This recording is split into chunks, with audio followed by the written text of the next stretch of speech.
Before dawn broke over Greystone Air Base, 50 engineers stood helpless around a classified jet that sat 10 minutes before a do-or-die demonstration. General Samuel Grant declared coldly that no civilian would ever touch that aircraft. Mason, a quiet single father in a worn jacket, said nothing. He simply set his tool bag down. Laughter rippled through the hangar, mocking him, certain he belonged nowhere near machines like this. Then he opened a sealed military file nobody in that room was supposed to see again. The name on the first page made every officer turn pale in stunned, suffocating silence. Stay until the very end, because the secret inside Mason's file is about to turn this entire base upside down. At 4:17 in the morning, Greystone Air Base sat under a sky still bruised with night, the kind of cold that crept through every open hangar door and refused to leave. Floodlights burned white across the tarmac, throwing long shadows of soldiers who moved fast and said little, because everyone on that base already understood what today meant. In a handful of hours, a delegation from the Department of Defense would arrive to watch a single demonstration that would decide the future of an entire program. There was no room for delay, no room for excuse, and certainly no room for failure. The tension in the air was almost physical, pressing down on every shoulder that crossed the tarmac that morning. At the center of the main hangar sat the jet nobody outside that base was allowed to name aloud, a classified prototype known only by its internal designation, the X-47. Its frame caught the overhead lights in cold, metallic flashes, and around it stood layer after layer of security, checkpoints, badges, retinal scanners, and armed guards who rarely blinked. The aircraft represented an investment worth billions, a leap forward in flight control technology that the entire base had staked its reputation on. If the demonstration failed in front of the Department of Defense, the consequences would not stop at embarrassment. Contracts would collapse, careers would end, and the base itself might lose the very program it had built around this single machine. 50 engineers and contractors had worked through the entire night without rest, running diagnostics, swapping components, rewriting code, and still the jet refused to wake up. Logan Pierce, the lead engineer, stood at the center of that chaos, trying to hold on to a calm he did not feel, his eyes fixed on a wall of error data that refused to make sense. He had built his career on being the man who always had an answer, and for the first time in years he had none. Around him, junior engineers exchanged nervous glances, afraid to be the one who said the obvious thing out loud. The clock on the wall kept moving forward, indifferent to all of it. General Samuel Grant walked into the hangar like weather arriving, his presence enough to straighten every spine in the room. His voice, when it came, was flat and cold, demanding a full report within 60 seconds, no excuses attached. Logan tried to explain that every system checked out perfectly on paper, yet the jet kept locking itself down the instant it approached flight mode, as though something deeper than a wiring fault was at work. Samuel's jaw tightened, because in a few short hours the demonstration would happen whether the jet was ready or not, and failure was not a word he allowed himself to consider. He asked Logan, point blank, whether this was incompetence or something worse. Amelia Hayes, the base's technical security specialist, stepped forward with a tablet in hand, her voice steady even as the room around her grew louder. She reported irregular activity buried inside the secondary control sequence, patterns that did not match standard wear or normal system drift. She was careful with her words, choosing not to say the term sabotage out loud, because she did not yet have proof strong enough to justify it. Samuel did not want to hear that word regardless, because admitting sabotage meant admitting his base had already been breached from within.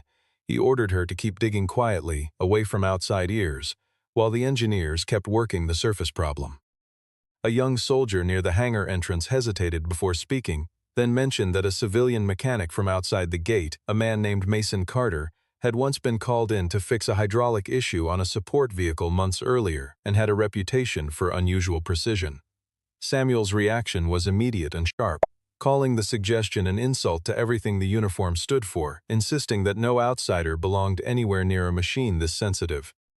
Still, with the clock running out and every internal solution exhausted, even Samuel's certainty had a crack forming inside it. He turned back to the failing jet, jaw clenched, refusing to admit that he had nowhere else left to turn. In the distance, past the checkpoint gate, a man in a worn mechanic's jacket walked through security with a battered tool bag slung over one shoulder, utterly out of place among the rigid uniforms and polished boots around him. He moved without hurry, without nervousness, simply observing the base the way a man might study a street he had once known well and had not walked in years. Soldiers glanced at him sideways. unsure why a civilian had been allowed this close to the most secure hangar on the property. He did not look at any of them. His eyes were already fixed on the hangar doors ahead, as though something inside was calling him back. Mason was escorted into the hangar under a wave of stares that ranged from confusion to open contempt. Soldiers and engineers alike, unsure why, a stranger in worn coveralls had been allowed past the outer checkpoints. Logan was the first to speak, his voice dripping with sarcasm as he asked whether the new arrival planned to fix a billion-dollar prototype with a garage wrench and a prayer. Mason said nothing in response. He simply looked at the X-47 the way someone looks at a face they have not seen in years but would recognize anywhere, instantly, without hesitation. The recognition in his eyes lasted only a second, but it was enough for anyone paying close attention to notice that something about this man did not fit the joke being made at his expense. Samuel crossed the floor quickly and placed himself directly between Mason and the painted red safety line that bordered the aircraft, his posture rigid, his expression carved from stone. He delivered the line that would echo through that hangar for the rest of the day, stating plainly that no civilian would ever be allowed to touch that jet. The words landed hard, and for a moment the room went silent, before a scattering of quiet laughter broke out among a few of the younger engineers standing near the back wall. Mason did not flinch, did not argue, and did not retreat a single step. Instead, he asked one simple question, wanting to know at exactly what second after activation the system had locked itself down. Logan's irritation flared because the question was far too specific for a man who supposedly fixed trucks for a living. He answered anyway, almost reflexively, stating that the lockdown occurred at 11.6 seconds after ignition. Mason absorbed the number without surprise and asked a second question just as precise, wanting to know whether the vibration in the airframe appeared before or after the secondary valve opened. Amelia's head turned sharply toward him at that, because this was not the kind of detail a mechanic would think to ask about, let alone phrase correctly using internal terminology that was never shared outside the program. Logan tried to wave it off, suggesting that Mason had simply gotten lucky with a guest dressed up in technical language. Samuel, his patience thinning by the second, ordered Mason to step back from the sensitive area immediately, unwilling to let this distraction continue while the clock kept running. Mason reached into his jacket and produced an old military envelope, its red wax seal faded and cracked with age, though he did not hand it over right away. Instead, he spoke calmly, warning that if they attempted another ignition sequence without first checking the tertiary feedback line, the control core itself could catch fire and be lost entirely. Logan laughed out loud at that, reminding everyone that 50 trained engineers had already checked every single system twice over the course of the night. Mason looked past him, directly at Samuel, and said that 50 people could share the exact same blind spot if the blueprint they were all trusting was not the true final version. The hangar fell into a silence heavier than before, the kind that settles when a sentence lands somewhere it was not expected to reach. Engineers exchanged uncertain glances, some annoyed, some suddenly less sure of themselves than they had been a minute earlier. Amelia stepped slightly closer to Mason, studying him now with open curiosity rather than suspicion, while Logan's jaw tightened in a way that suggested the remark had cut closer than he wanted to admit. Samuel's eyes dropped briefly to the sealed envelope still resting in Mason's hand, and something in his expression shifted, the certainty that had carried him through the night beginning to waver for the first time. He did not order Mason removed. He simply stood there, watching the envelope, the first flicker of doubt crossing a face built for command. Samuel still did not trust the man standing in front of him, but the pressure of a deadline that refused to wait left him little choice. He allowed Mason to remain outside the safety line, permitted to speak but forbidden to touch anything, a compromise that satisfied no one fully but bought a little more time. Logan saw an opportunity in that arrangement and seized it eagerly, deciding that the fastest way to dismiss this stranger was to humiliate him in front of the entire hangar. He challenged Mason to predict exactly what would go wrong if they attempted the ignition sequence one more time, his tone dripping with theatrical confidence as he gestured toward the assembled crowd of engineers and officers. Mason studied the data moving across the nearest monitor, listened carefully to the low hum of the secondary fan system, and watched the faint tremor running along the tail section of the aircraft. After a long pause, he stated that the system would lock at 11.6 seconds just as before, but that 2 seconds prior to that, a secondary warning light labeled C9 would blink exactly twice. Logan let out a short, dismissive laugh, pointing out that the control panel had never once flagged anything resembling a C9 warning during the entire night of testing. Samuel, more out of impatience than belief, authorized one more attempt in a restricted safety mode, if only to put an end to the argument quickly. Every eye in the hangar fixed on the digital countdown as the ignition sequence began, the low whine of internal systems rising steadily through the cold air. At the 9-second mark, the C9 light blinked once, faint but unmistakable against the dim glow of the instrument panel. A second blink followed almost immediately after, drawing a sharp intake of breath from somewhere near the back of the crowd.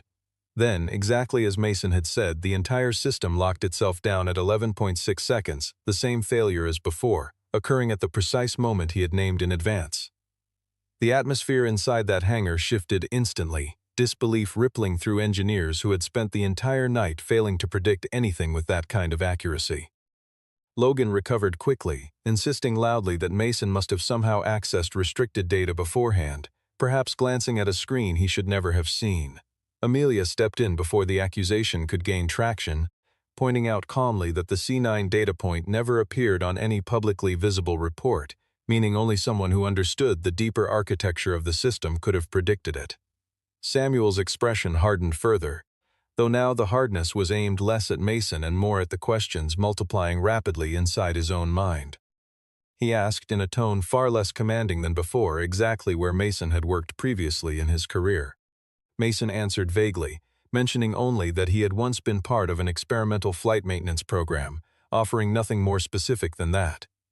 Logan tried once more to regain control of the room, insisting that no civilian could ever have legitimate access to a prototype of this classification level.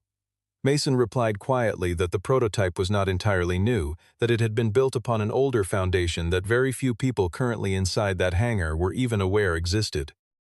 Near the far wall, Hunter Blake, the defense contractor overseeing the base's newest upgrade package, shifted uncomfortably for the first time, his polished composure cracking just slightly at the edges.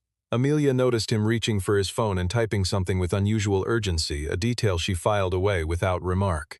Mason, ignoring all of it, crouched beneath the aircraft and asked for a particular sensor cluster to be inspected, one that, according to him, was never listed anywhere on the current blueprint. Logan insisted flatly that no such cluster existed, his voice rising slightly with frustration. Mason pointed to a precise location along the underside of the fuselage, his fingers steady, his certainty unshaken by the rising tension around him. When a technician finally pried open the panel cover at that exact spot, a small auxiliary sensor cluster sat there, hidden and unaccounted for in every document the engineering team had been using all night. The entire group of engineers fell into stunned silence, the kind that comes only when certainty collapses all at once. Samuel turned slowly toward Mason, his voice dropping lower than anyone had heard it all night, and asked who he truly was.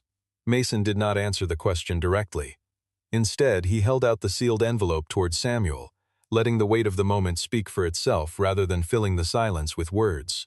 Samuel studied the faded wax seal and recognized immediately that this was no ordinary civilian paperwork, but something that belonged to a much deeper layer of military record-keeping. He ordered everyone else to step back, allowing only Amelia to remain close, since her role in technical security gave her clearance that most of the others in the room did not share. With careful hands, Samuel broke the seal and opened the file, the hangar around him holding its breath as though sensing that everything was about to change. The first line inside identified the subject as Mason Carter. The second line listed a former title that made Samuel's breath catch in his throat, naming him as a special test flight engineer attached to a program known only as Shadow Wing. Samuel's color drained slightly because Shadow Wing was a name he had only ever heard whispered among senior officers, treated more like rumor than recorded history. Amelia read further down the page and discovered that Mason had once personally prevented an experimental aircraft from crashing during a live test flight, an act that had apparently been buried rather than celebrated.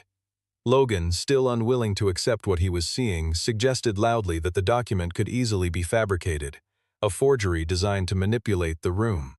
Samuel, unwilling to leave the matter to guesswork, immediately contacted Joseph Miller, the classified records officer responsible for verifying files exactly like this one.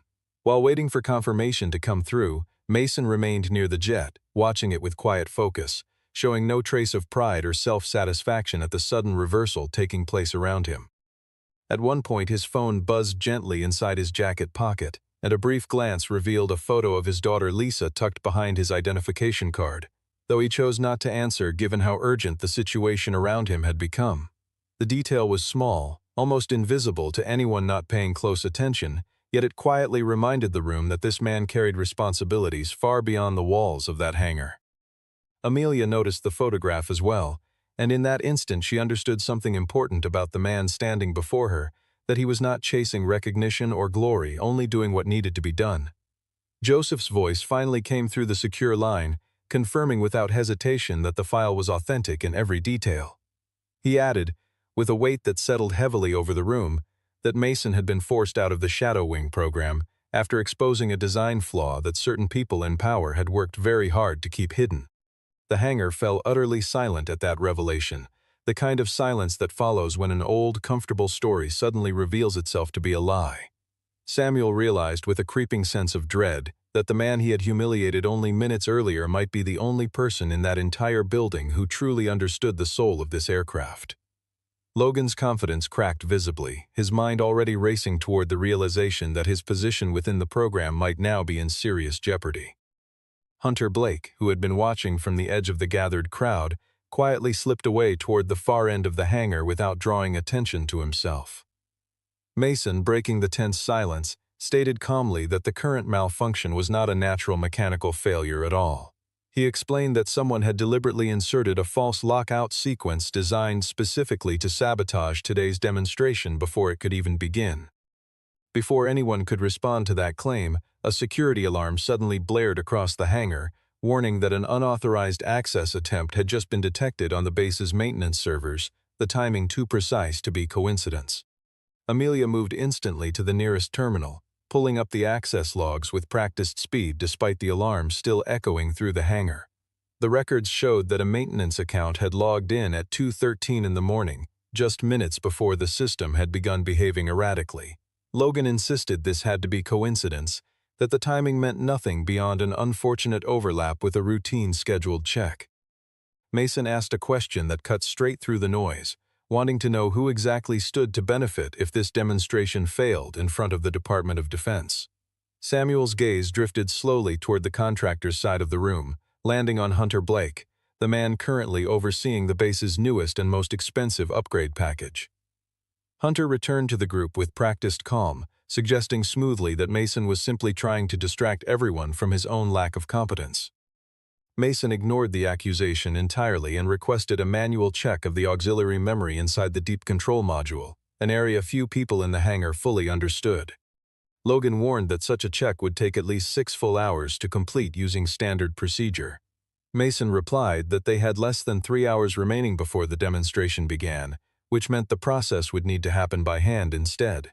Samuel, after a long pause, allowed Mason to step past the safety line for the first time, though he placed 2 officers nearby to watch his every movement closely.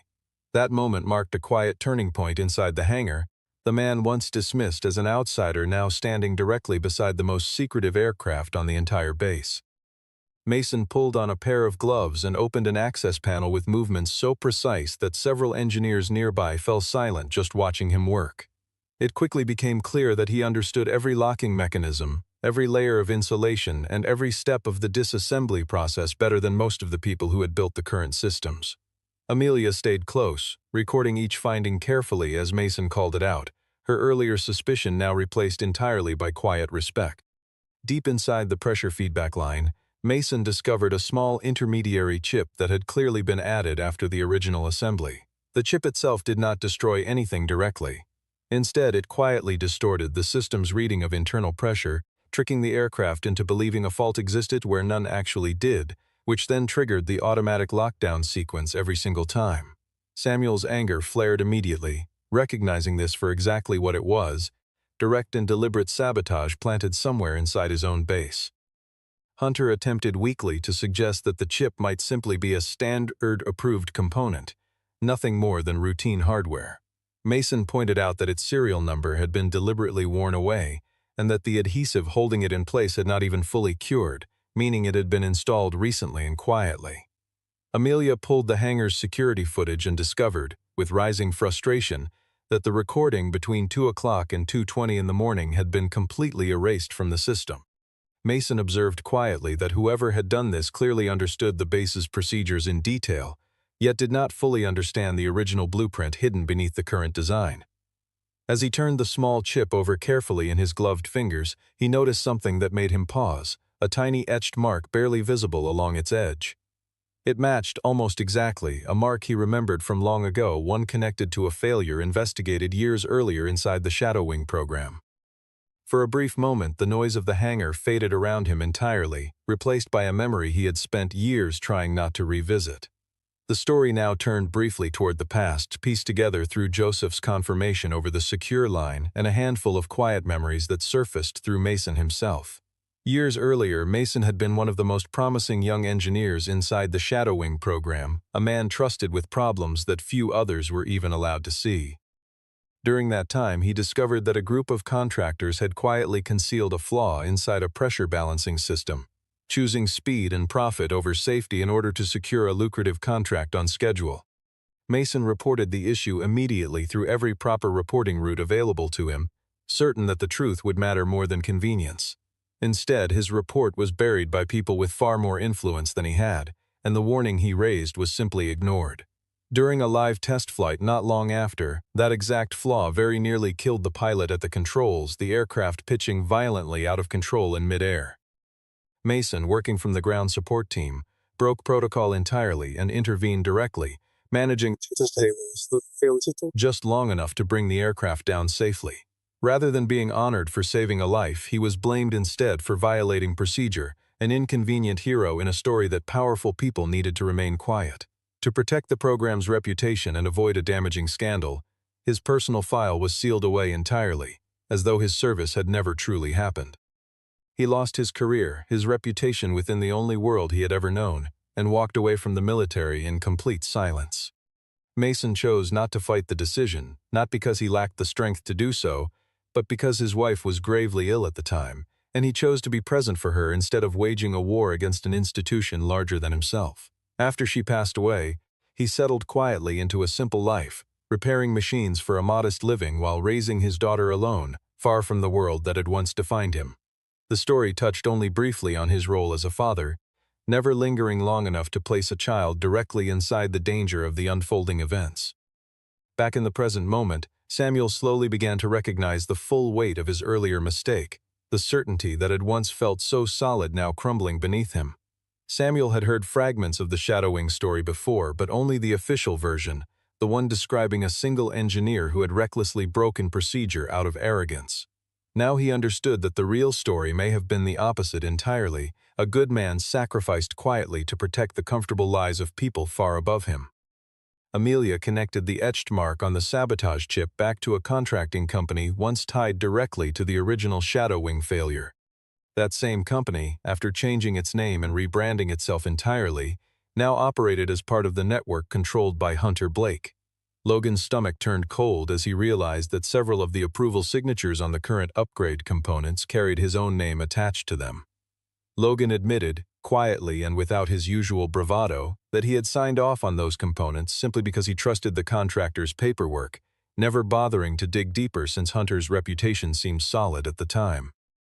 Mason did not attack him for the admission, choosing instead to offer a simple observation that the greatest failure an engineer can make is trusting authority more than trusting verified data. The words landed quietly but firmly, settling over Logan in a way that felt more like a lesson than an insult. Before anyone could process the moment fully, a sharp new alarm tore through the hangar without warning. The XA-7 had just triggered its own dangerous startup sequence, with no one inside that room having given the command. Without any command from a single person inside that hangar, the X-47 suddenly shifted into a semi-automatic startup sequence on its own, lights flashing rapidly across its control panel. The overhead hangar lighting flooded red, sirens tearing through the space as soldiers scrambled to understand what was happening. If the control core continued heating under these faulty conditions, the entire system risked catching fire, threatening to destroy the prototype and endanger everyone still standing nearby. Samuel immediately ordered a partial evacuation, pulling unnecessary personnel back toward the hangar entrance while the core team remained in place. Mason warned urgently that cutting power abruptly was no longer safe, since the sabotage chip had quietly transformed the standard shutdown path into a hidden trap waiting to be triggered. Logan, panicking under the pressure, suggested falling back immediately on the standard emergency procedure outlined in their training manuals. Mason firmly disagreed, explaining that procedure had been written for a later version of the aircraft, one that did not match the deeper architecture of this particular control core. Samuel found himself caught between trusting an official manual or trusting the very man he had humiliated only an hour earlier, a decision that carried enormous weight in the seconds available to him. Amelia spoke up firmly in Mason's defense, pointing out that every piece of live data unfolding in front of them matched exactly what he had been warning about all along. Samuel made his decision quickly, granting Mason temporary technical command over the entire hangar for the next 30 minutes. It was a moment of honor partially restored, the man once forbidden from even approaching the aircraft now directing the very people who had mocked him only hours before. Mason moved fast, assigning roles with calm precision, Amelia locking down external access, Logan monitoring pressure readings, a team of engineers disconnecting auxiliary supply lines, and soldiers maintaining a clear perimeter around the danger zone. The same people who had laughed at him earlier that night now followed his instructions without hesitation or complaint. Mason crawled beneath the aircraft into a tight space where the heat was already rising steadily, working with focused, deliberate movements despite the growing discomfort. There, he discovered that the sabotage chip was not only distorting pressure data, but had also begun sending a false signal directly toward the auxiliary fuel module. If that signal was not interrupted within roughly 8 minutes, the system would begin releasing fuel directly into the test chamber, creating a danger far greater than anything they had dealt with so far. Hunter watched the countdown nearby with an unsettling stillness, almost as though he were waiting for something specific to happen rather than fearing the outcome at all. Amelia noticed his strange composure and quietly suspected that he was deliberately trying to delay any real investigation into what was unfolding.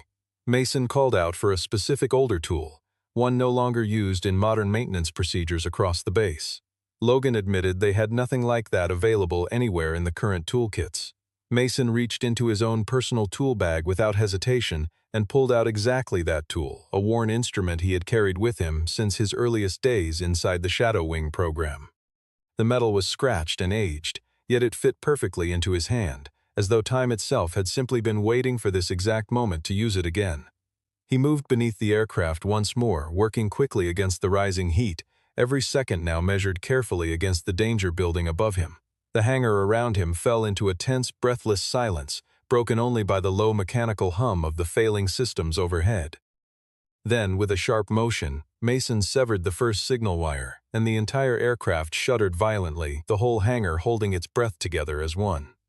After Mason cut the first signal wire, the aircraft's internal temperature dropped slightly, though the danger had not fully passed by any measure. Amelia quickly traced a secondary control signal back to its source and discovered, with growing alarm, that it originated from a device hidden somewhere inside the contractor's designated work area. Hunter denied the discovery instantly, accusing Amelia of working together with Mason to manufacture false evidence against him. Samuel, his patience finally exhausted, ordered every exit from the hangar sealed immediately, allowing no one to leave until this matter was fully resolved.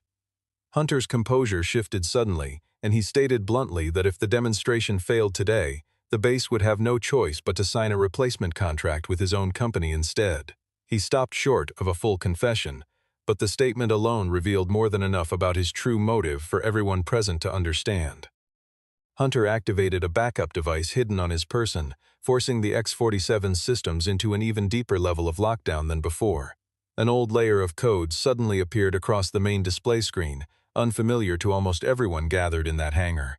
Joseph, listening through the secure line, recognized the pattern immediately as a protocol once used long ago inside the Shadow Wing program itself. Mason understood instantly what was happening, realizing that Hunter had reached back into technology everyone believed had been buried for good. Mason explained that he had once personally written a patch for that exact protocol, though it had never been formally recognized or implemented at the time. Samuel asked directly whether Mason was capable of unlocking the system now, under these dangerous conditions. Mason answered that he could, but only by accessing the system directly from inside the technical compartment, an extremely dangerous space given how hot the core had already become. Logan suggested sending in a robotic unit instead, hoping to avoid risking a human life unnecessarily. Mason explained that a robot would move too slowly and would never be able to feel the subtle mechanical vibration running through the access line the way a human hand could. Samuel hesitated, uneasy about allowing Mason to take on this risk, reminding him quietly that he was no longer a soldier bound by duty to this base. Mason replied simply that he did not need a rank or a uniform to stop someone else from dying needlessly, a statement that settled heavily over the entire hangar. The room fell silent at those words, the weight of them landing far beyond their length. Amelia worked quickly to isolate Hunter's signal completely, cutting off his ability to interfere any further with the unfolding crisis. Soldiers moved in and restrained Hunter immediately, though he laughed quietly, confident that his trap was already fully in motion regardless of being caught. Mason climbed into the narrow technical compartment beneath the aircraft, where heat, grinding metal, and flashing red light combined into something close to suffocating.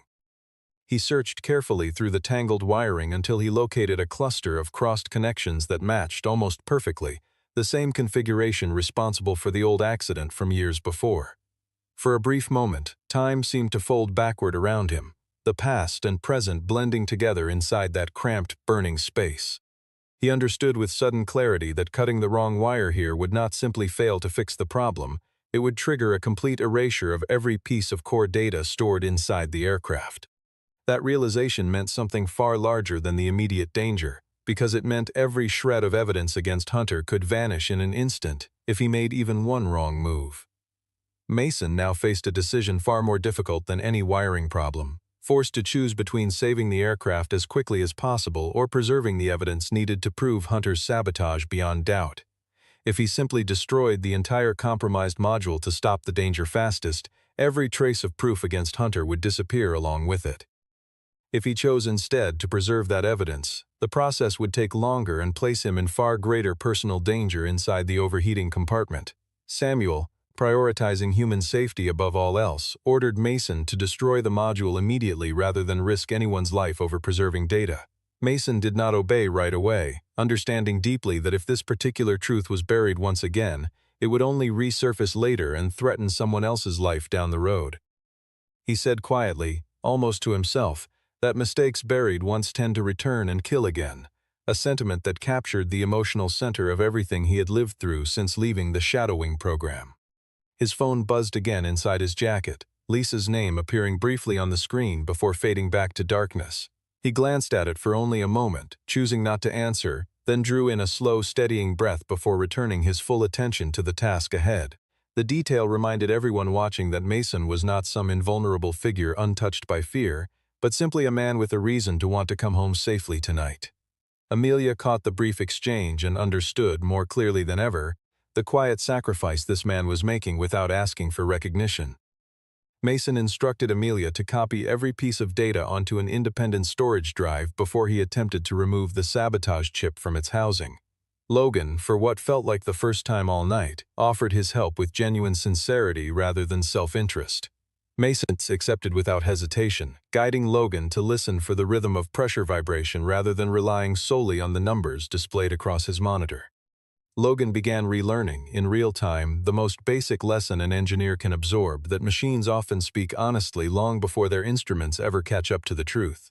Hunter, still restrained nearby, laughed under his breath and reminded Mason that he had lost once before and would likely lose again.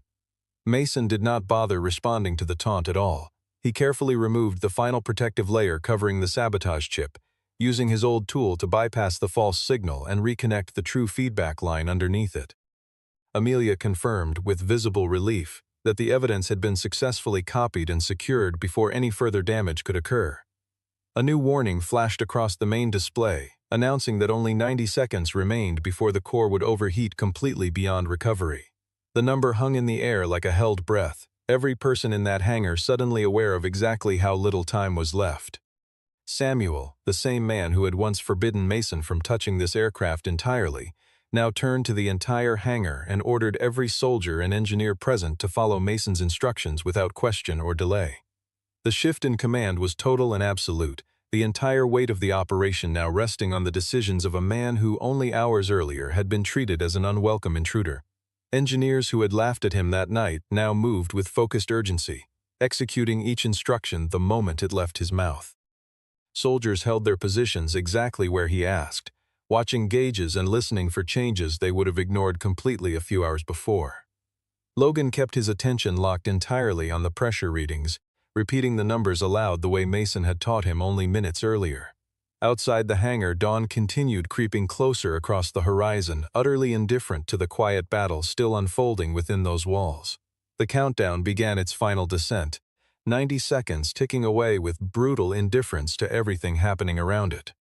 Mason called out instructions in quick succession, telling Logan to hold pressure manually at a precise threshold, telling Amelia to lock the override codes from outside the system entirely, and telling Samuel to open the hangar's thermal vents to release some of the building heat. A sudden rush of cold air swept through the space, scattering loose papers across the floor, while red warning lights swept rhythmically across the surface of the jet. Mason worked entirely by hand inside the cramped compartment where a single mistimed motion could cost him the narrow window still remaining. Logan nearly buckled under the pressure, but Mason's voice reminded him sharply to focus on the real numbers in front of him rather than the fear rising inside his chest. Amelia successfully broke through the first layer of the old protective code, clearing one obstacle out of several still standing between them and safety. Joseph transmitted an old authentication sequence pulled directly from the original shadowfollowing records, hoping it might still carry enough weight to unlock the system. Mason entered the code manually, his fingers steady despite the rising heat surrounding him on every side. The system rejected the attempt immediately, since Mason's old clearance had been formally revoked years earlier and never restored. Samuel realized in that instant that the very institution he served had stripped access from the only person now capable of saving everyone inside that hangar. Acting on his own authority as base commander, Samuel restored temporary technical clearance for Mason on the spot, cutting through procedure with a decision that carried real personal risk. The screen flickered briefly, then displayed Mason Carter's name alongside a newly granted special technical authorization. Everyone present saw it clearly, an undeniable truth now lit up plainly across the screen for the entire hangar to witness. Mason removed the sabotage chip completely and reconnected the genuine feedback line running beneath it, restoring the system's true readings at last. 12 seconds remained on the countdown when a stuck auxiliary valve threatened to undo everything he had just accomplished. Mason forced the valve open by hand, using his old tool with steady, practiced pressure despite the heat scorching the air around him. In the final second, the violent shaking running through the aircraft's frame suddenly stopped completely, the silence afterward almost louder than the noise that had come before it. The warning lights shifted from red to yellow, then finally settled into a steady, reassuring shade of green. For the first time all night, the X-47 stabilized fully, its systems humming with the kind of quiet, controlled power it had always been designed to produce. No one applauded right away, the shock of the moment too heavy for immediate celebration to take hold. Samuel looked at Mason, his expression carrying both visible shame and undeniable respect in equal measure. Amelia displayed the recovered evidence across a secondary screen for everyone to see clearly, the full sabotage sequence laid bare for the first time, complete with account access, the planted chip, exact timestamps, and Hunter's clear contracting connections. Logan, standing before Samuel without defense or excuse, admitted openly that he had ignored earlier warning signs out of fear for his own position within the program. Hunter was escorted out under guard, his earlier confidence completely gone, replaced now by the panicked stillness of a man who finally understood he had run out of options.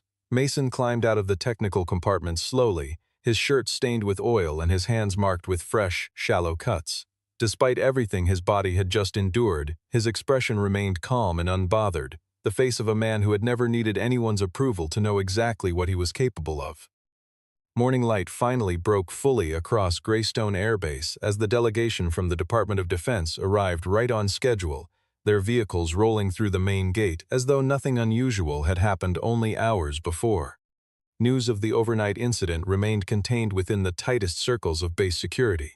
Yet Samuel made the decision not to hide it entirely from the visiting officials.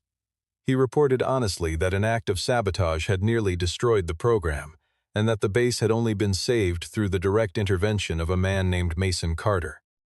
Logan was suspended from his position as lead engineer while a formal investigation reviewed his role in the failures of the past several weeks, though the story did not turn him into a pure villain, since his decision to help in the final moments mattered too. Hunter and several associates connected to his scheme were handed over to military investigators for further questioning, their carefully built cover finally stripped away completely. Amelia was placed in charge of leading an independent verification of every system on the base ahead of future demonstrations, a responsibility she accepted with quiet determination. Mason intended to leave quietly once his portion of the official report had been signed, expecting no further attention and wanting none. Samuel intercepted him just before he reached the hangar doors, standing in front of soldiers, engineers, and officers who had all gathered nearby. In front of every one of them, Samuel offered Mason a direct and unmistakable apology. He admitted plainly that his earlier statement, insisting that no civilian would ever be allowed to touch that jet, had been wrong from the very beginning, since true honor was never measured by rank but by what a person was willing to protect when it truly mattered. Mason did not gloat, did not raise his voice, and made no attempt to draw the moment out longer than necessary. He simply replied that he had not come there seeking an apology, only hoping to prevent an old buried mistake from claiming another life the way it nearly had once before. Joseph arrived in person shortly afterward, carrying formal orders to officially reopen the long-sealed Shadowwing file. Mason's original record was restored in full, finally documenting clearly that he had once saved that earlier program rather than sabotaged it, exactly the opposite of what history had quietly claimed for years. Samuel offered Mason a position as a special technical advisor attached directly to the base, a formal return to the world that had once discarded him so easily. Mason hesitated since his life now belonged to his small repair shop, his quiet routines, and most importantly, his daughter waiting for him at home each evening. Amelia spoke up gently, suggesting that the base did not need him to become the man he once was again, only the man he already was right now, fully and honestly. Mason agreed to accept the role on a temporary basis, on one firm condition that every future technical failure would be reported with complete honesty going forward, with no one ever permitted to bury inconvenient truths again for the sake of a contract or a reputation. The demonstration finally began as scheduled, the X-47 climbing smoothly into the open morning sky on a steady, controlled engine that no longer hesitated or faltered in any way. Samuel watched alongside the rest of the base, understanding fully that this single flight represented far more than the success of one program, that it also represented honor quietly returned to a man whose name had once been deliberately erased from every record that mattered. As the jet cut cleanly through the clouds above them, Mason finally returned a missed call, telling his daughter Lisa in a few simple words that he would be home just a little later than expected tonight. There were no dramatic scenes involving his daughter at all. Only that brief, gentle phone call meant to soften the edges of an otherwise hard and dangerous night. Amelia watched him from a short distance away, recognizing clearly that this was a man who never needed a medal or a title to prove his worth to anyone. Before the day ended, Samuel ordered that the new technical safety report being drafted across the base would carry an official internal designation, simply called the Carter Protocol, a quiet but permanent acknowledgement of everything that had unfolded. The man once forbidden from even approaching that jet had, in the end, become the very reason it was able to fly at all. And somewhere beneath that simple truth rested the quiet, lasting kind of justice that no apology alone could ever fully deliver.